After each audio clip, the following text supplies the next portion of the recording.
It's 6 o'clock. We'll go ahead and call the meeting to order. First item will be a motion to approve the agenda.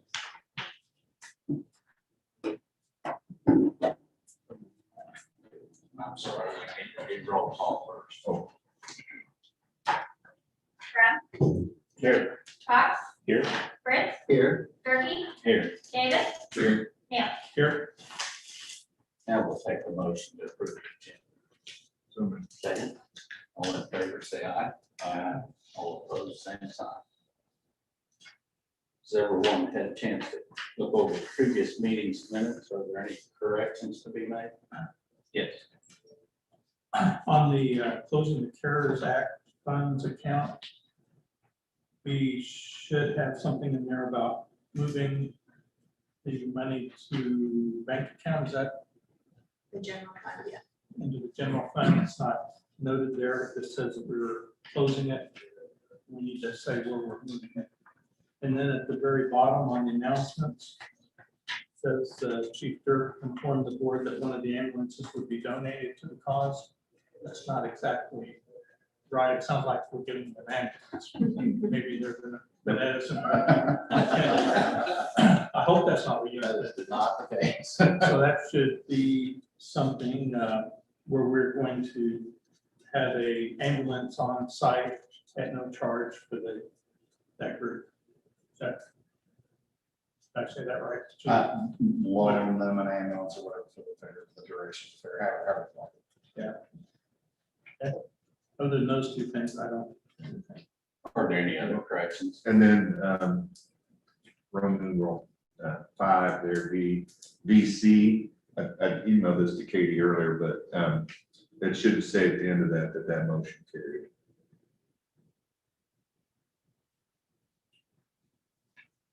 Is there any other corrections? If not, the minutes will stand approved with those corrections.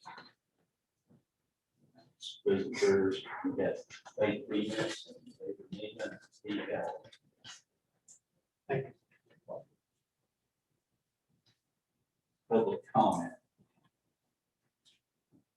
We have none, so we'll move on to officers report, chief's report. All right. Been a busy week with a lot of operational stuff going on. Our call volume for June is attached. Through the whole thing, if everybody's had a chance to get a glance at it. I think the biggest thing stands out at the top, which is the total call volume for June was 697, very, very high call volume. 455 of those were actual transports. No surprises in the other numbers. Those are pretty well in keeping with the averages. Refusals are, of course, are always higher in the summertime due to the more car wrecks, more patients that we encounter that don't necessarily need our help or want our help. We just got called to respond. So, no flights for the month. Again, it's 2 months straight without any flights. We had no status level with 0 events for Pettis County. We did have some down in Windsor, more than usual. We had 13 of those down, 13 status level 0 events in Windsor. However, those were all covered except for a couple by Sedalia trucks.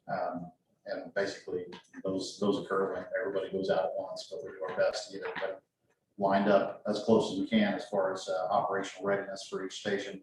We did not have to delay any calls or format any calls. No delayed responses were caused by any of that. So no bad news there, and a very high call. Going back to the report. Put that last next time so I don't have to flip page.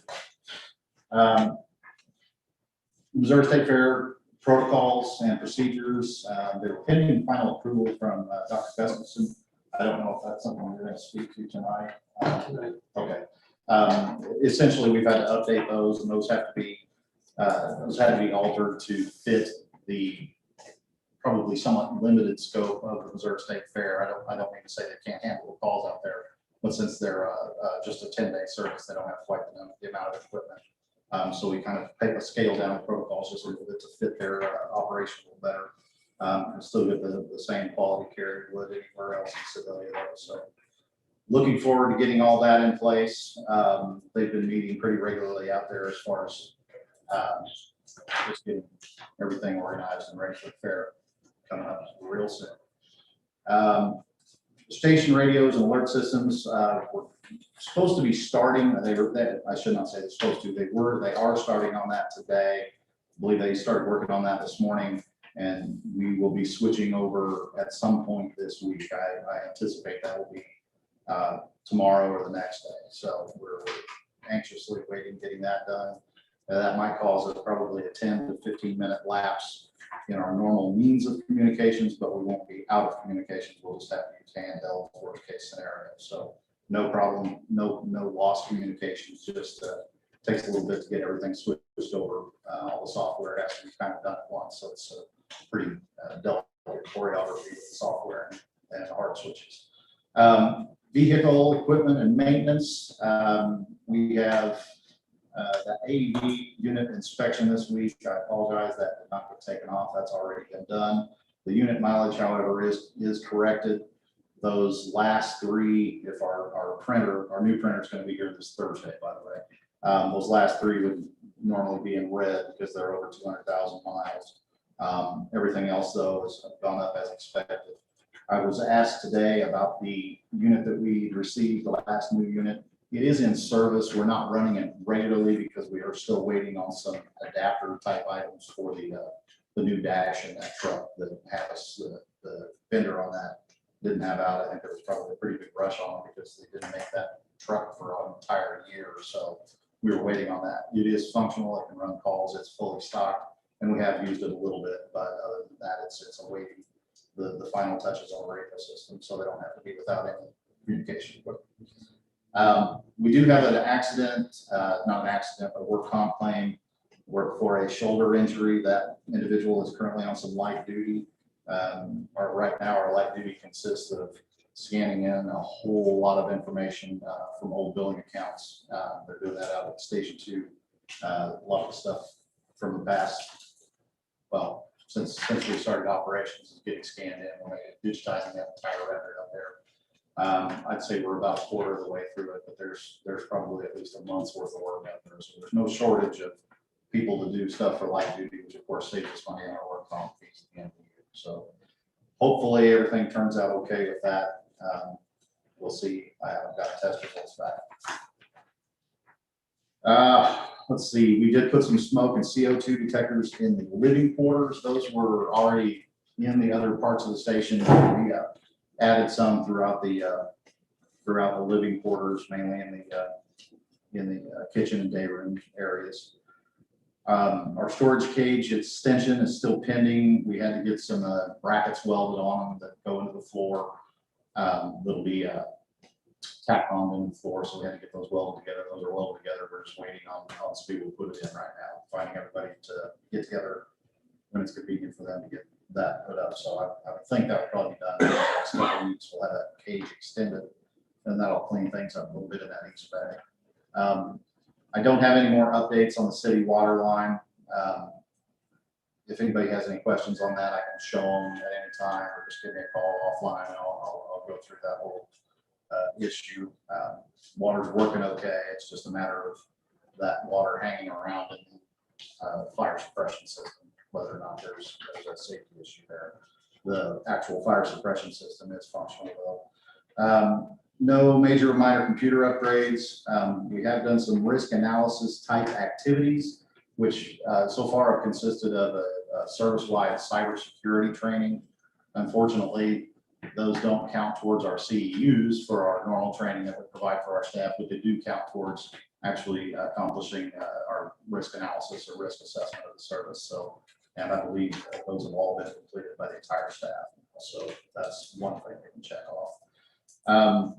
As far as community and public relations, Mr. Fritz, an ambulance crew, took an ambulance over, and we all met with the New Day Optimist Club on the 29th over at Laney's for a nice little Q&A session. John kind of gave him a history of background on our service, and they had some excellent questions.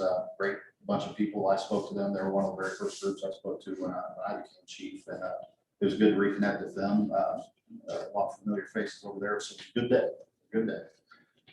They actually went out and looked at the ambulance afterwards and gave me a quick tour, but it was about 140 degrees outside, so we didn't spend too long out there looking at it. But yeah, the VFW is holding on Sundays now what they're calling Veterans and First Responders Family Days at Liberty Park.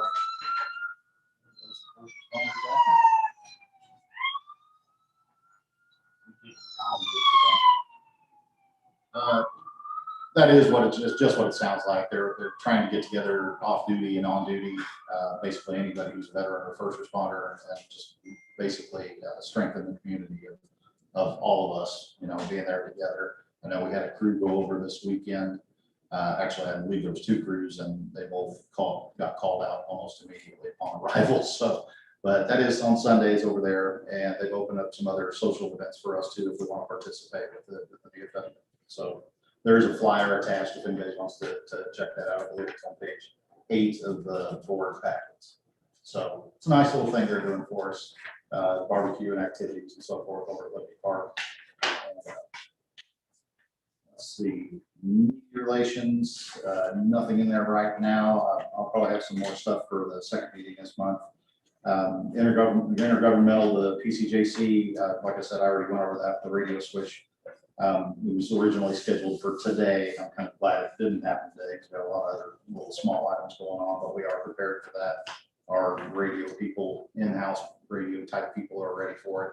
It's just a matter of when. So again, I don't anticipate any complications from that. Training this month, we're actually doing some advanced medical life support, which is one of those alphabet soup classes. It's a very, very good class focusing on, I believe, just called differential diagnosis, if I'm not getting that wrong.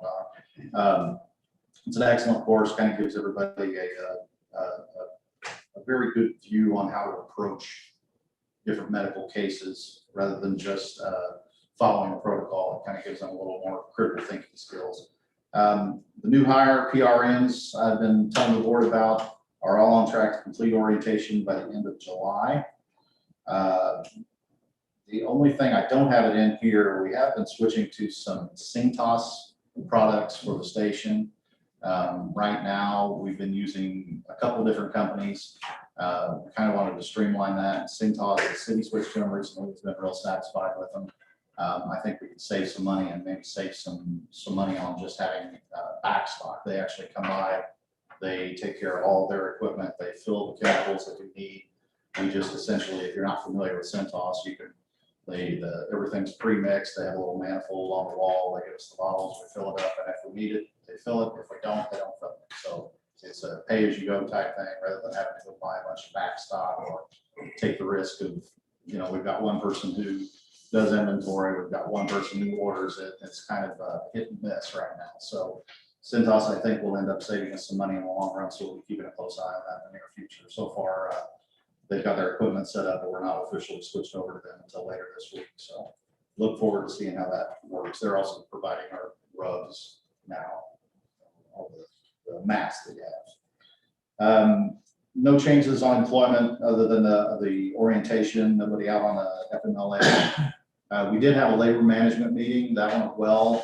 We talked about some infection control policies regarding PPE. As everyone knows, we are getting an influx of COVID patients. Pretty much everything, I believe 100% of what they're finding in Sedalia sewer shed is the Indian variant of Delta coronavirus.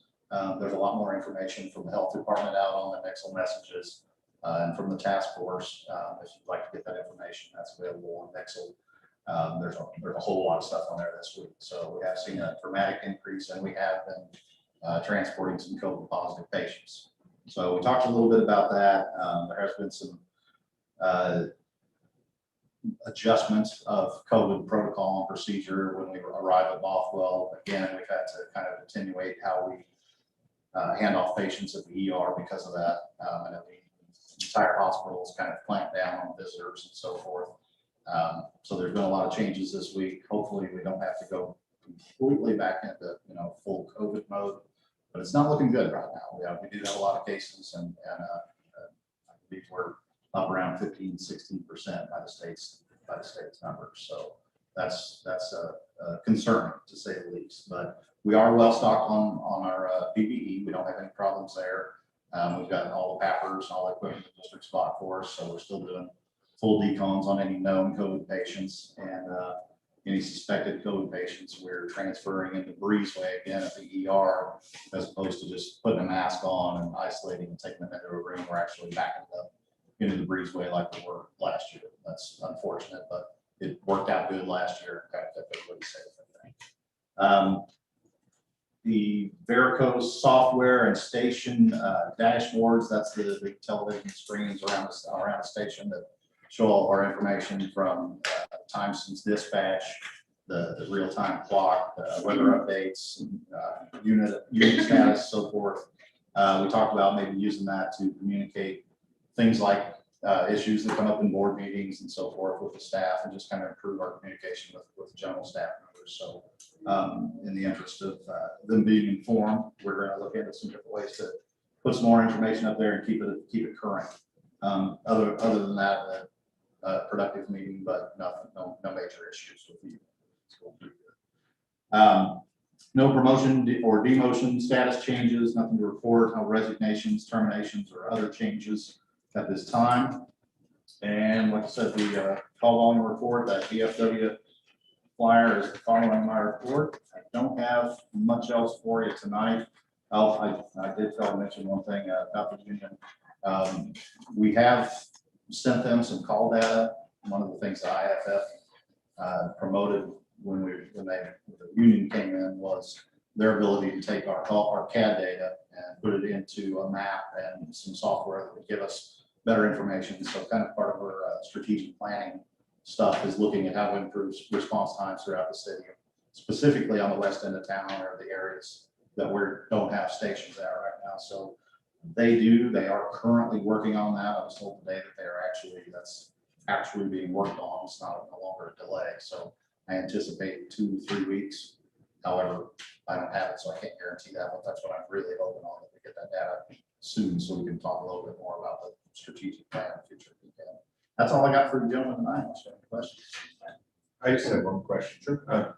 You emailed Rose Mullen as our CNO. Yes. About a new number to call for transfers for us. Are we utilizing that the way we need? I believe it's being used. What the original plan was is we had some POTS lines, Plano telephone service. I think I got that right, Ryan. That we were paying for every month down there. The only people that use those lines are non-emergency callers, such as staff on the floor of a hospital who needs a transfer arranged. We pretty much condensed everything down into one line, the 8100 line, which is the main line we call for the non-emergency at the police station. Originally, we were going to have a message on there that the POTS lines were being closed and so forth. What we elected to do was just forward the lines. So they're not even getting that message. It just goes straight to the new number.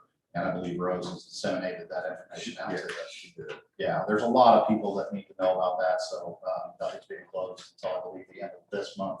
But to my knowledge, those will forward automatically over to the 8100. Okay. So yeah. You're welcome. Yes, Chief. With regard to Pettis County Joint Dispatch, my understanding is they might go live today. This is probably a little early, but I know that I have talked to you about once that they get their feet on the ground, I would like to go down and physically tour that facility. Yes. I don't know if anybody else on the board would be interested in doing such. If you want to check with the chief, we could probably all go together. So make sure we get first on the list when that comes an opportunity for those people to show off what they've done. Is that something you guys would like to set up for maybe after a board meeting or even before a board meeting sometime? Or tell you what, I'll just get some options out there and email them out to you. To everybody, if anybody wants to see it, I'm sure. It's just a block away. Yeah, it's a quick walk. It's pretty interesting to see how they got stuff set up down there. They're still kind of moving in and getting things settled. So hopefully after this week, it will the dust will have settled a little bit. Well, you know, I've been down in your new dispatching base, and I'm pretty good idea what goes on, just different equipment. But I think it would be an ideal opportunity for the rest of the board to understand how one of our calls begins. Yeah, And plus, we've got an investment down there, that we're part of that, so. we had a shareholders tour of it last week, basically.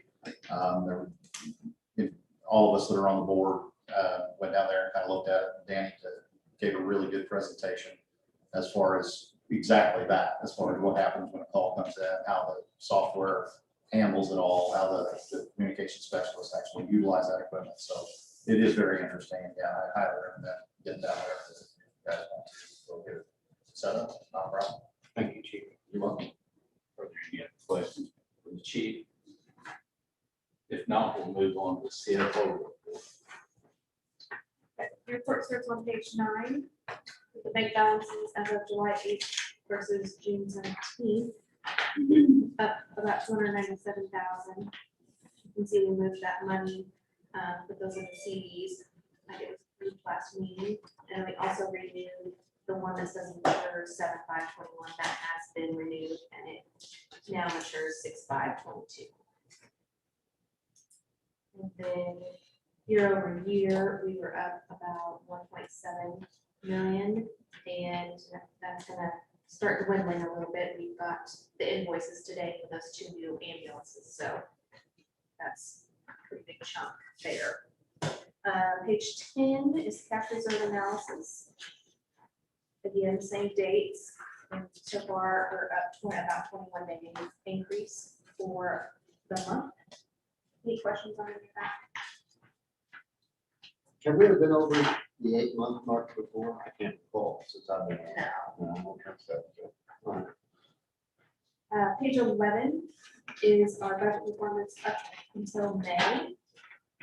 So that is about 41% of the year. So you can see our revenue is over budget, about 5.65%.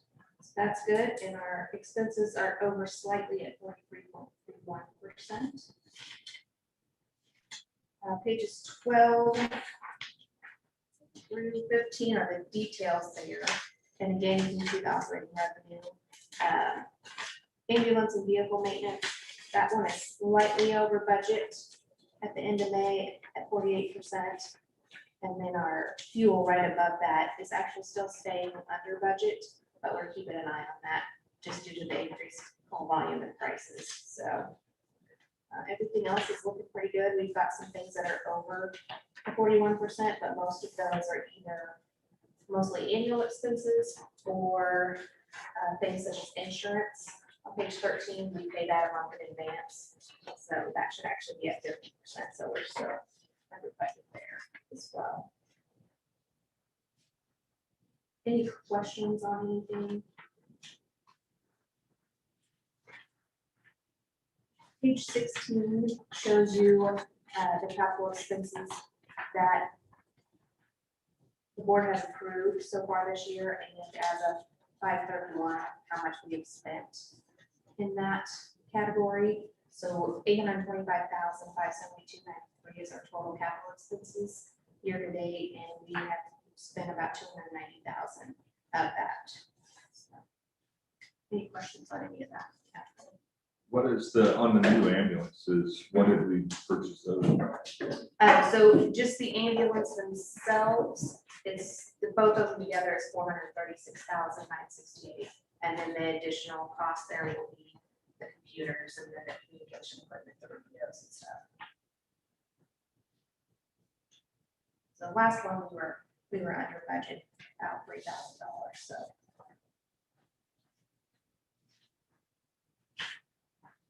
Page 17 is our statement of net position as of June 30th. Oh, that says June 30th. That's May 31st.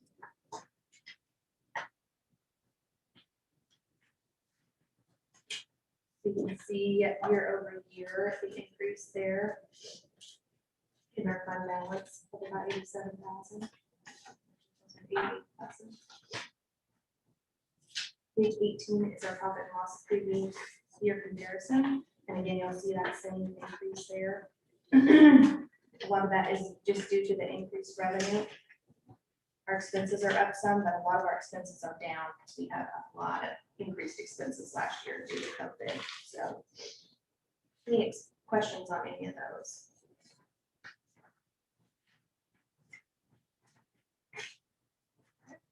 Page 19 is our sales tax receipts. For this month, we got $303,705.65. So that is back down closer to normal. It still is about a 4% increase for the month, year-over-year. And we're still up 267,000 for the year so far. The next pages are just the EMS monthly report. Do any have questions on any of that? We have hit our 12-month mark. So we do have a full 12 months information in this report, which is the first time. The only question I have on that is on page 21, where it says 6 to 12 month average. Is that Which at section are you on? the top, on the heading where it says primary paramedic 6 to 12 month average? So that will Is be that as well. is that a 12 month? Okay.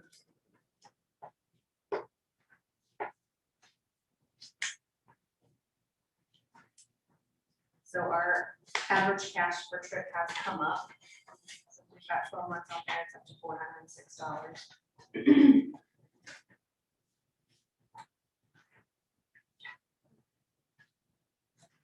Flip to page 27.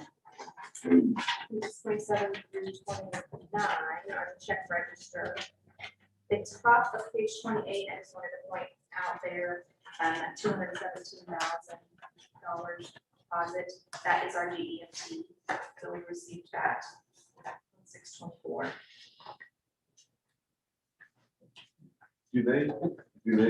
That's a settlement, right? So we'd already paid our non-rental. Right.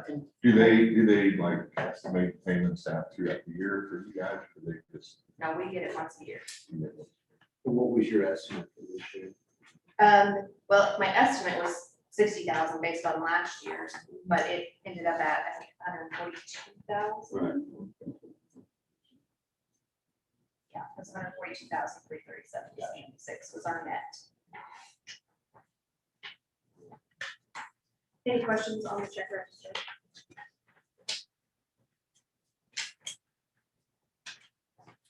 The credit card statement for last month is the next portion of the report. Any questions on any of those charges?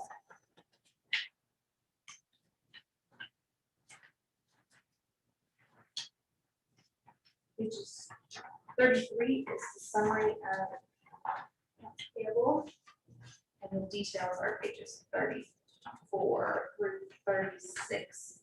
Any questions on any of those bills?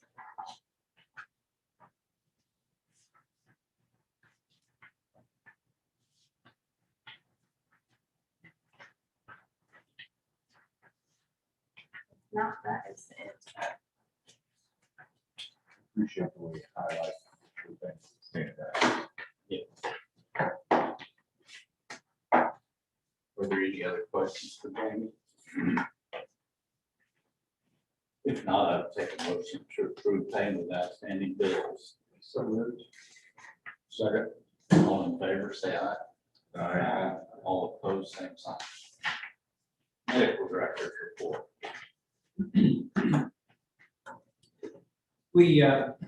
I had a discussion with Justin this afternoon, that there's some protocol adjustments. There's a few medications that we use that are applicable across 3 or 4 different protocols. And we run into some issues where the doses for those different protocols vary. And we run into some issues where people aren't checking closely enough and using the appropriate dose for that indication.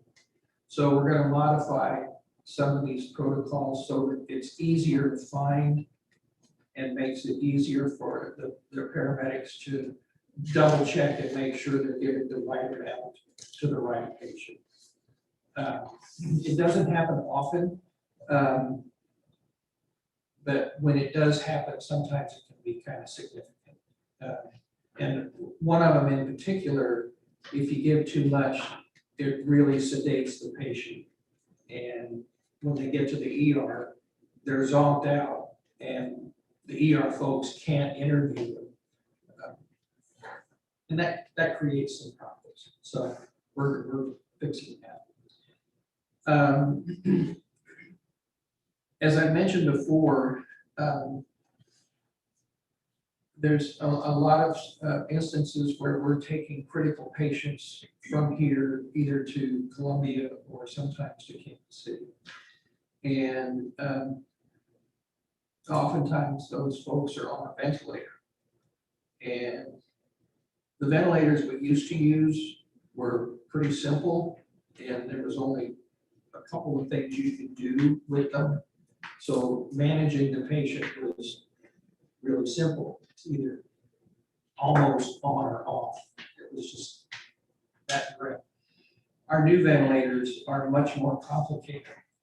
And one of the cases that I talked to Justin about today, it was one of our newer medics, and he did an incredible job. But there were some things that needed some fine tuning and adjustment.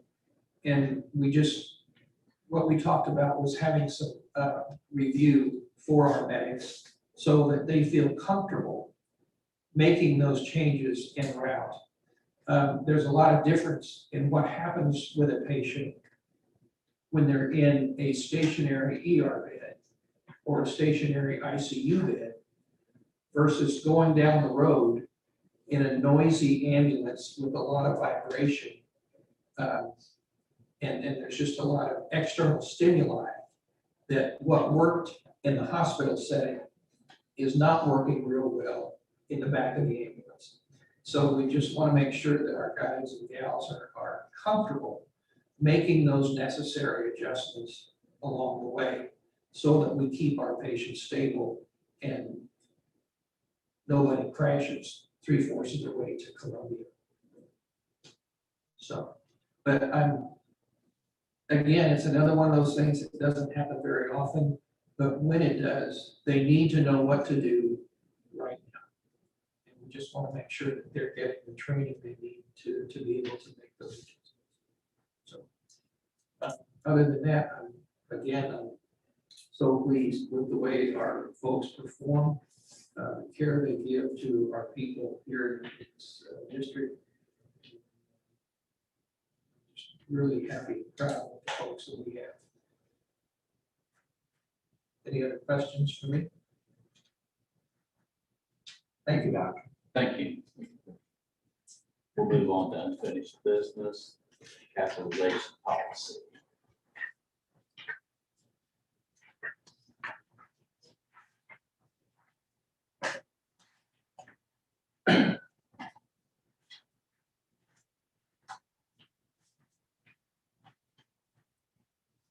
So it's on page 37 and 38. This is the same capitalization policy. The only difference is we upped it from $1,000 to $5,000 per functional unit. Everything else is exactly the same as it was previously. In discussions with our auditor, she recommended we up that just due to the fact that all of our equipment, there's no reason really to keep it at $1,000. There's not much that we can buy that's less than $1,000 at this point. So that was just her recommendation. So any questions on that? That's our limit as well.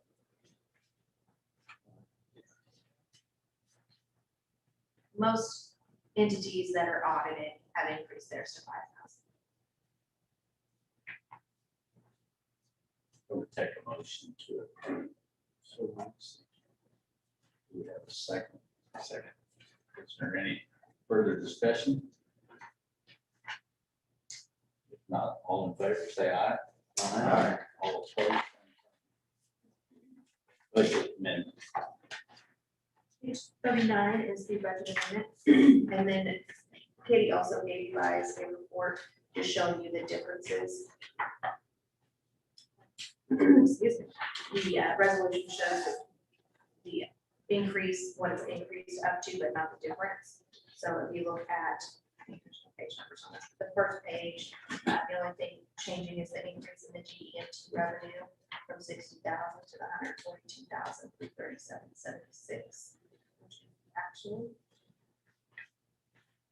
And then on the back of that page, under capital purchase expenses, we're increasing EMS equipment, 7,500, and facility improvements, 18,490. And those are for some items, when you look back at that capital expense report, those are the items that the board has approved since the budget was approved. Like the window. Yes, it's the north wall window removal was added, CAD integration software, a Henry County radio system update, window replacement, and the office printer. And the other item was wages. We finished up the labor agreement after the budget was done, and I also found a mistake in that.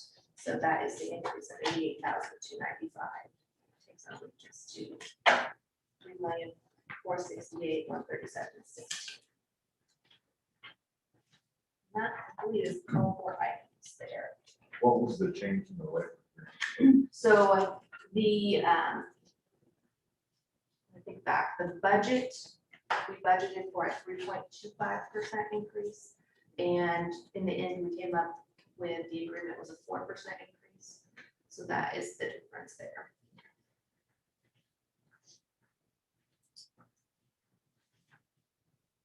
Any other questions on that?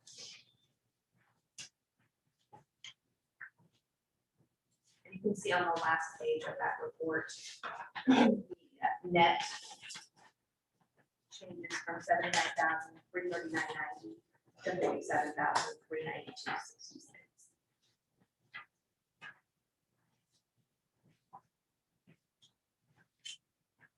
I would take a motion to approve that budget amendment. Do we have a second? Second. Is there any discussion on that amendment? If not, all in favor, say aye. Aye. Opposed, same sign. Disposition of units 1 and 2.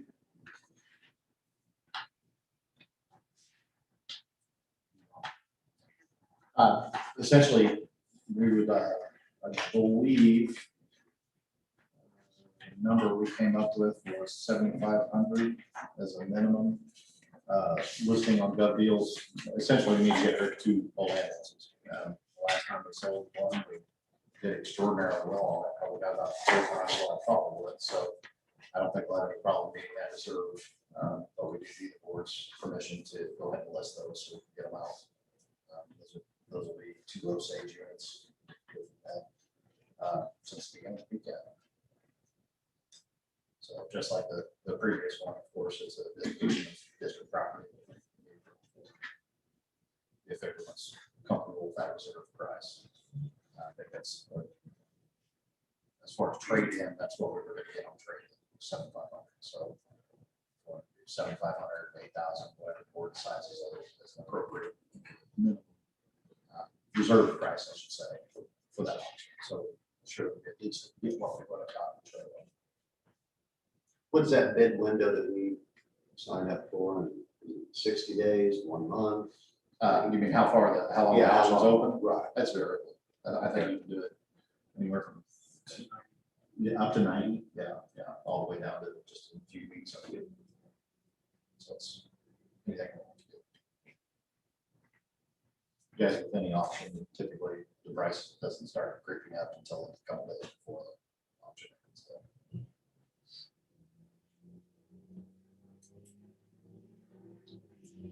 I would take a motion for the disposition of those 2 units.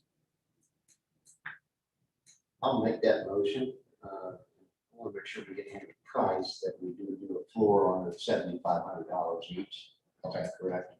would you like to specify how long it stays? That's, you all would know much better than I. You guys. I think 30 days is plenty. We sold them in 3 weeks last time. A month would be great. So motion would be to place on the gov.deals, unit 1, unit 2, or unit 1, unit 2, price, reserve price $7,500 for 30 days each, $7,500 each. Is there a second? Second. Is there any further discussion?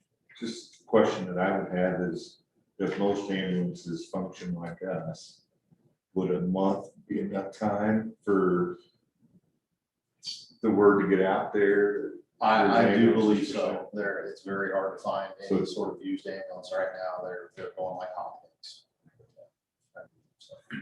So 75, maybe we should go 8 or 8 to 9. I don't think we have any problem. Of course, it's a bidding process. Yeah. It doesn't matter when you start. with. Is there any further discussion?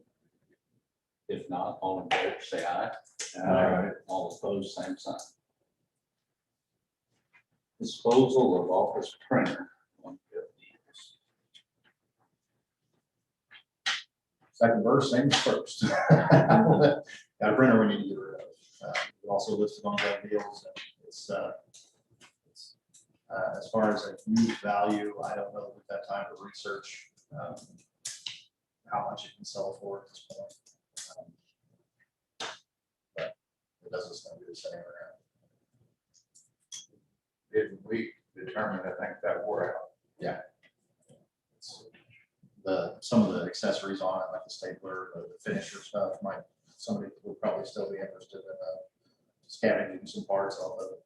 Basically, what it'd be good for. GFI be a good personal. People would work about that. I mean, sure. Well, I don't know what they only deal in 2 brands. But any, Rico and Sharp is the only brands they typically deal in, but they may have needs to get rid of it, be authorized to sell it at a reserve price.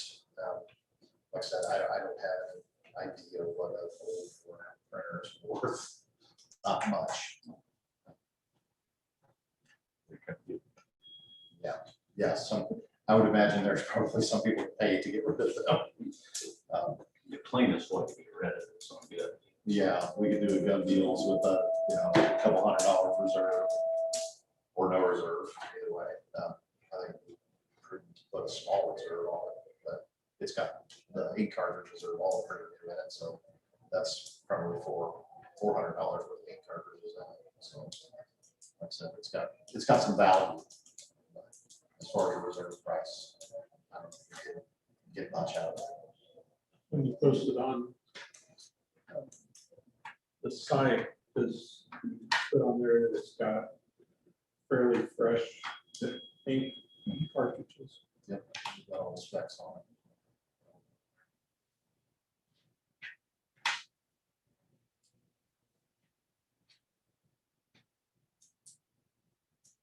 If we don't put a reserve on it, it would indicate to people that it's worthless.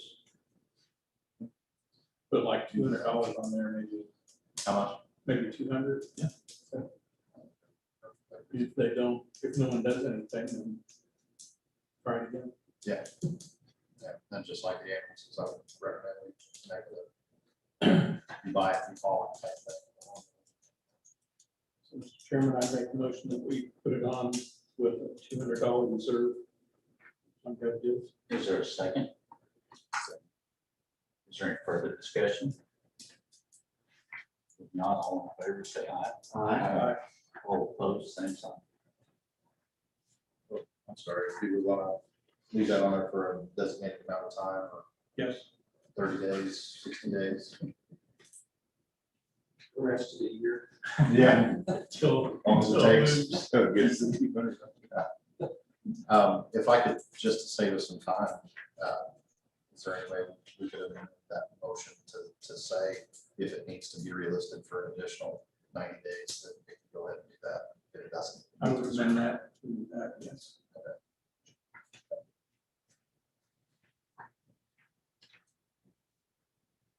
have a second for that amended motion? Second.